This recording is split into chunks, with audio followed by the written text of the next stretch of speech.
Welcome to Cosplay Engineering. I'm ACraftyHobbit, and this month we're talking about adding LED strips to your cosplay and programming them for various effects. Today I'm going to be working with this simple single-colored LED strip. As you can see, it only has a ground and a power, which means the strip will be manipulated as a whole. The individual lights cannot be manipulated. This is similar to the Christmas lights used on the Psycho mask. Because there isn't necessarily any new code that can manipulate the strip, I'm going to do things a little differently today.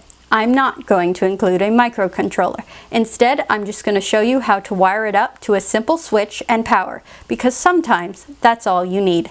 Let's get started. Since LED strips are good for blades, my prop for this week is the Sting sword from the Lord of the Rings and Hobbit movies.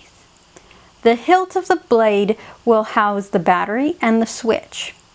I created a cutout down the center of each of the blades for the light strip to sit in.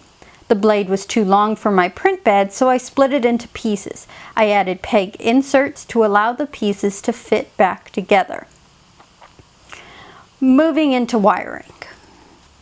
The wiring for this is rather simple. All that is needed to make this circuit is a battery, a switch, and the lights. The switch is placed between the battery power wire and the lights power wire, and the grounds are connected together. The switch is what controls the flow of the electric current by opening and closing the path. Here is the diagram. Moving on to soldering.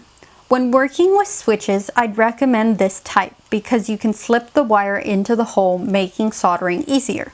The straight leg switches, like I put into the breadboard, are a lot harder to solder to.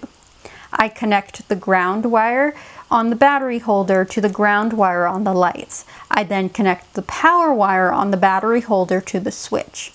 I then connect the light power wire to the next hole on the switch.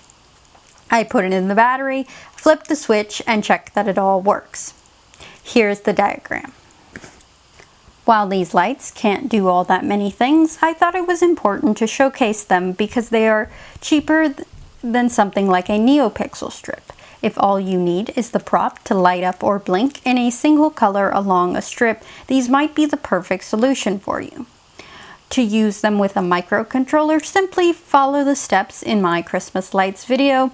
Just replace the Christmas lights with the LED strip. That means the power wire on the LED strip will go to a pin on the board and the ground will go to ground.